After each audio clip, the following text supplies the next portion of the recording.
So here we have the BMW 118i M Sport Shadow Edition. And we start by showing you around the outside of the car, and then we'll hop in and run through some controls on the inside. From the outside, we're going to start with the headlights. The Shadow Edition has got this darkened glass on both front and rear lights. In fact, the glass really isn't what's darkened, it's the backing within the lights that's darkened. Working our way around the outside of the car, we've also got that darkened front grille. That's part of the Shadow Edition. You can see that we've got alloy wheels, 5 doors and tinted windows. We're going to start off inside the boot and then work our way around the rest of the car from there. As we approach the back of the car, you'll see we have reversing sensors. The Shadow Edition also has the darkened tailpipe there rather than the usual chrome. We have plenty of boot space as well, along with that 60/40 split folding rear seat. Okay, so we're just going to work our way back round to the front of the car, and then we'll hop in and run through some controls on the inside. But now that we've done a full circle of it, you can see it's in lovely condition the whole way round. Just briefly before we climb in, I think it's well worth seeing the interior from this exterior point of view. You get these half Alcantara style trimmed seats. There's plenty to run through on the dashboard, so let's hop in and we'll do that right now. Okay, so now that we're inside the car, we're going to start with the dials. On the right hand side we have the rev counter, and on the left hand side we have the speedometer and fuel gauge.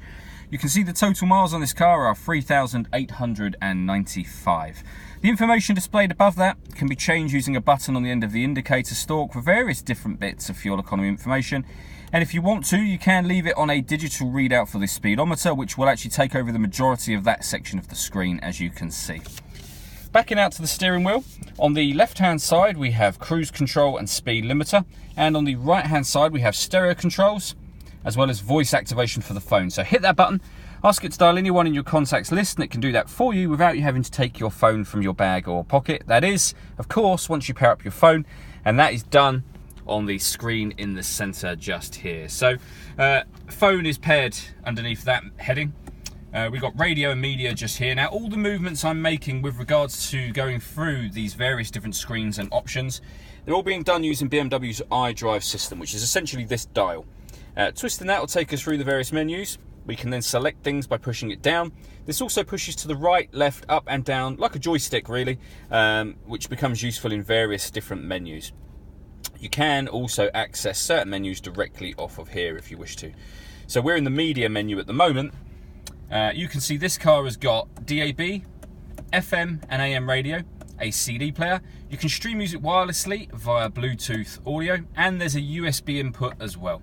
On top of all of that, we have satellite navigation. There's a full video showing the satellite navigation working on our website and on our Facebook page, which is well worth checking out. But this is BMW's business nav. Working our way down from there, we have the CD player and then the climate control. So you can select the temperature with this dial, fan speed on here, direction of the air from here, then hit the air conditioning button to turn the whole system on, or hit auto, and the car will take control of the fan speed for you to maintain the temperature that you've asked for. If you want to override that, just press the auto button again and you'll go back to whatever setting you were previously on. Underneath that, we have 2 cup holders, a 12-volt charging socket underneath there, and you'll see the key is in here at the moment. Even though the engine is running, this car has got keyless stop and start. So the key needs to be in the car, but you press that button to start and stop the engine.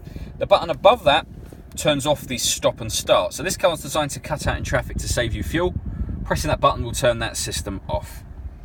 We then have a 6-speed manual gearbox, to the right hand side of which we have these buttons. This will change the setup of the car in terms of the way that the car drives. So we're in comfort mode at the moment. We can put the car in Sport, Sport Plus, or Eco Pro, all from the comfort mode area in the middle here. So if we hit Sport, for example, it will tell us up on this screen just here that we are in Sport mode or Sport Plus.